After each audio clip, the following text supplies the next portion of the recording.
Ya bakunze ba Kamanzi Official ndabasuhuje cyane nifuriza buri wese kugubwa neza. Ndagira ngo tugaruke kuri Pi network turebera hamwe muri iyi minsi 7 isigaye icyakorwa. Icyo twakora ni iki? Iminsi 7 se ni iki? Iyi minsi 7 ni iminsi isigaye kugira ngo umuntu wese wahawe KYC ntayikore ntiyuzuze mainnet checklist abihanirwe. Azahanishwa iki? Ukuvuga ngo twadupaye twose yamayininze mbere bazatumwambura muri cya gihe cy'amezi 6 batanze, azatumwambura. Ubwo icyo gihe kihera hehe rero? Kugeza ku itariki 14 z'ukwezi kwa gatatu igihe cy'imbabazi niho kizagarukira. Utwo dupaye twose yamaninze mbere tugomba yatwamburwa aramutse adakoze KYC kandi ntanuzuze na mainnet checklist. Hanyuma iyo baye bityo nyuma yaho ikindi gihe bamuhaye yatujuje ibyo yasabwaga kuzuza birangira konte bashobora kwifunga nayo cyangwa bayikuyeho. Ko byitwa kwikuraho se kwifunga nyine. Hanyuma rero ndagira ngo mfashe abantu bamwe kugira ngo basuzume ibibazo byabo. Reka mpere kuri KYC.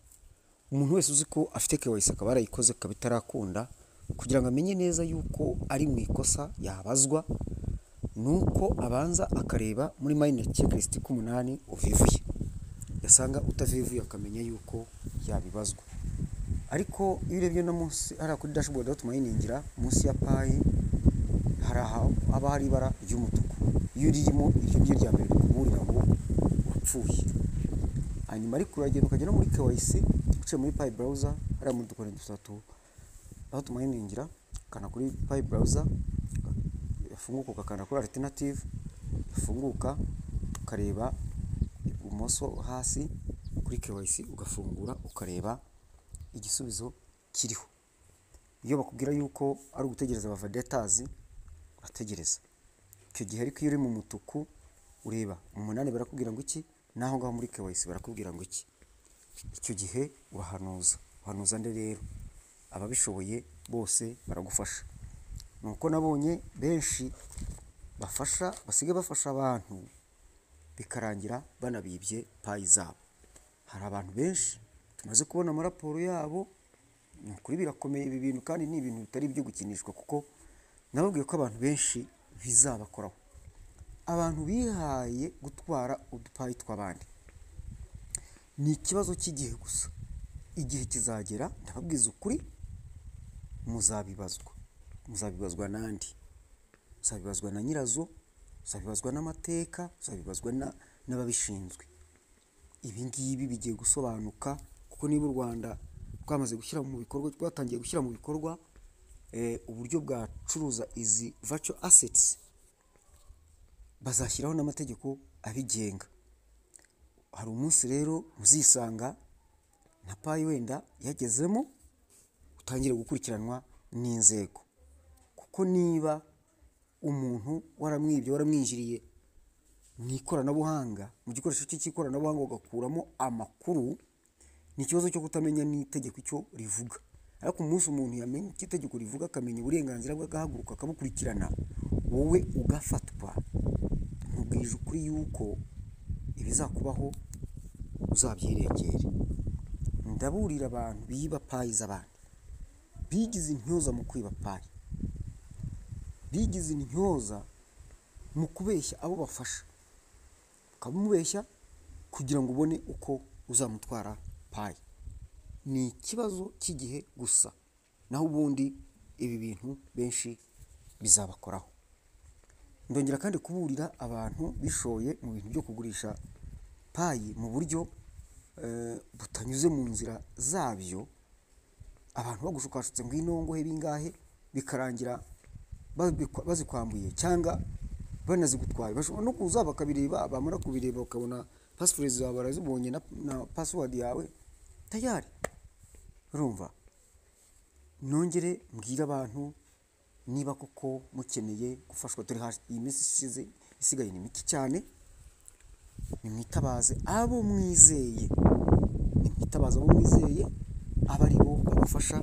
Mureke kwishora ku bantu ngo nuko mwumva yuko babikora gusa, ariko nubwo abikora ugomba kuba umwizeye, cyangwa ugomba kuba usanzwe umuzi kuri ibyo bikorwa. Nk'ubu nkanjye nari nsanzwe mbikora pe, ariko byabaye ngombwa ko mbishyira ku mugaragaro kugira ngo nshobore gufasha benshi bashoboka. Kandi ngira ngo nta n'umuntu turagirana ikibazo ngo cya payiza gutyo, usibye abantu bajya baturumbuka gutya bakabeshya birukanka bagira ngo bansebye gusa, bikarangira bipfuye ubusa, nabo barabizi. Ndibuka hari umuntu uherutse kubeshya ngo natwaye payiza abantu ngo narazimaze, nabona na migration narasetse gusa, namaze iminsi 2 nseka nuko. Ariko yarafite icyo agambiriye kuko turaziranye n'abantu twari kumwe nawe, ibyo yavugaga barahari, ahubwo mugenzi umwe yaranamufashije, ariko arangije yigira nyoni nyinshi, ariko tubiziranye bari 3 nanjye wa 4 barahari. Rero urumva, ubwo rero iyo umuntu avuga ibintu ariko ntabitangira ikimenyetso nuko ababeshya. Ariko niba hari umuntu ukorera abantu ibintu bikazimira 1 2 3 4 kangahe, abantu babura payi zabo, ari wowe wenyine uzikoramo ni ikibazo. Ariko niba koko hari ubikoramo ariko zikaba zagiye ahandi, narababwiye ngo niba bakwibye payi ngwino turipotinge kuri payi. Nuko nabonye aho twanyuraga twandika byafunze, bimaze iminsi bifunze, aho twanyuraga muri support portal harafunze, nta kundi twabigenza no gutegereza. Ibi bintu twabibabwiye kera, nongeyeho ngo twabibabwiye kera, abantu ntibabiha agaciro. None uyu munsi ibintu birabatugaritse, nta kundi byagenda nyine. Abarongo yicuyizaniye, none nagira nti naringinze, narahamagaye, narigishije. Nk'ubu turabahamagara ngo nimuze mu mahugurwa, tubahugura ukuntu umuntu yinjira muri konti ye bwite, amenye ibyo akoramo, nakorana kanaka gute, nakwishyura payi nte. Ibyo bintu ni wowe uzasigara ucunganwa na konti yawe. Isaha n'isaha ngiye mushobora kumbura, cyangwa se nshobora kuba ntanariho, cyangwa se ndi bize, bite bizagenda bite? Ntabwo uzongera gupfa kumbona uko wiboneye. None niba mudashaka kwiga ibyo bintu, mushaka kuzabyigishwa n'iminsi, cyangwa ukabyigishwa n'umujura yagucucuye, nyamara ntabwo ari byo. Ngwino wirwaneho, wirwarize, tukwigishe, tugufashe, tugusindagize, urebe yuko wagira aho ugera, uzabona uko ubyaza umusaruro twapayi twawe dukeya wamayininze. Ndacyarimo kubafasha rero, niba ufite icyizere ngwino umpamagara, kubwira aho ndi, hanyuma ngufashe. Utampamagaye ushobora uraza ujya hehe utazi aho ndi, urabanza ukampamagara ukamenya aho ndi, ukanambwira n'ikibazo wenda nkumva yuko atari ngombwa yuko utega. Reka mbwira abantu bari hanze y'igihugu cy'u Rwanda bakeneye ubufasha kuri payi, dukoresha WhatsApp tukavugana, ukansobanurira ikibazo, ubanza kumpa audio, ukampamagara ukambwira uti umva audio kuri WhatsApp, nimero iherwa na hanyuma unsobanurire ikibazo cyawe, numve icyo nagusubiza. Naho iyo tugiye gukoresha WhatsApp, hari igihe abantu nk'abari hakurya muri Kongo biragoye cyane, biragoye, internet yaho ni ikibazo. Ariko abandi turavugana nta kibazo, cyane cyane dore muri Kongo no mu Burundi nibo bafite ibyo bibazo bya internet, ibintu bikunda ntibigira gute. None no kudusobanukirwa, ngira ngo umuntu akagusobanurira ikibazo ukumva reka nta kintu wumvamo. Kora audio usobanurira ikibazo cyawe, biba ngo umpamagara umbwira uti nyumvira, uti reba nimero iherwa na.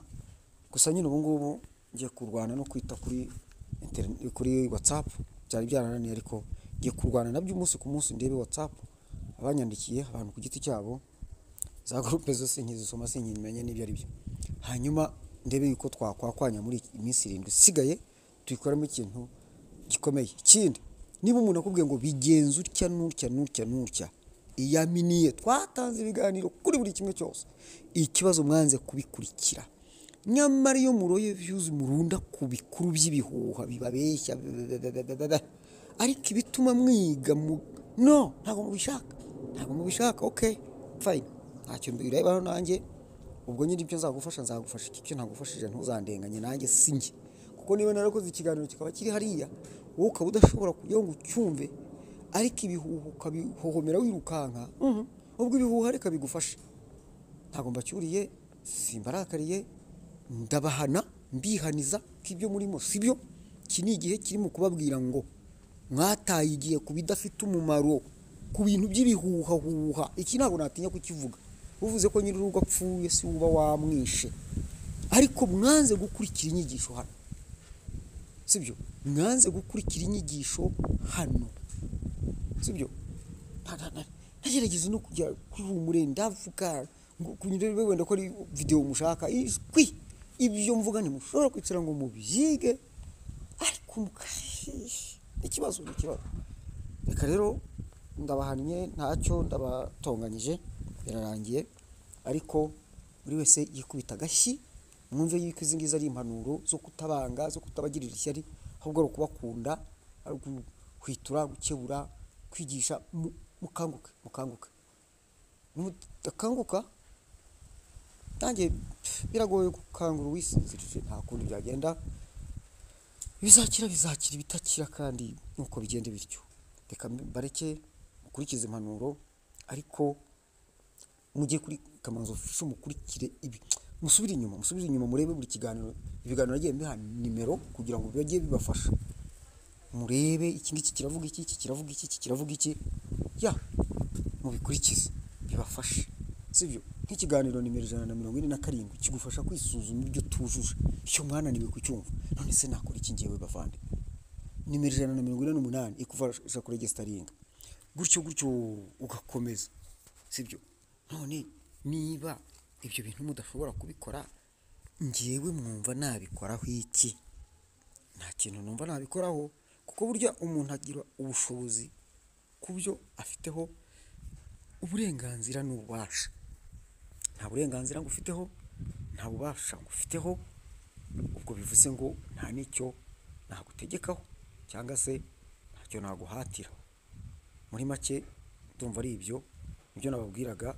Hari ibiganiro byinshi bishobora kugufasha, nk'ikiganiro nari mbabwiye nimero 147 kigufasha gukora registration, 148 gifasha kwiyandikisha muri payi, 153 ngira ngo, ego, bikigufasha kumenya uko wakwandikira kwa team, ariko ntabwo ubu ngubu birafunze, ego.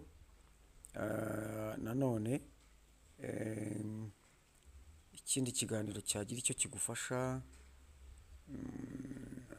ni nimero 162 kangahe. Ndashaka kubereka ibiganiro bishobora kugufasha,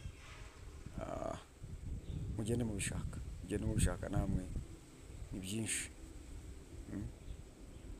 Nk'igikora KYC nicyo nshaka,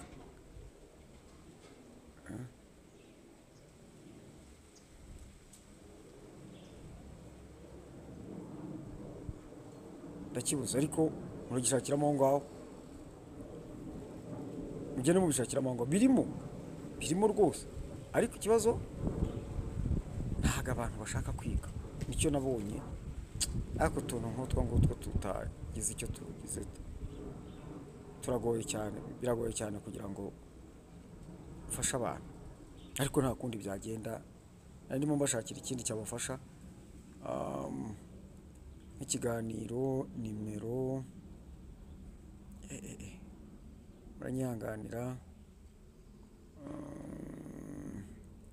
ibyo ndimo kureba, kuko hari igihe biba ngombwa kubibarangira kugira ngo bibafashe. Mugende mubyirebere ibisigaye ndimo nshaka icyo gukora KYC ariko ndabona nkibuze, ariko kirimo aha ngaha, iyo witonze urakibona. Nuko nyine nari mbirebye nihuta bikaba byangora guhita mbibona. Reka mbarekera. Urakoze, mugubwe neza, ariko musubiremo. Niba ngombwa umuntu araza kujya agenda bisubiramo kugira ngo birusheho kubafasha. Murakoze.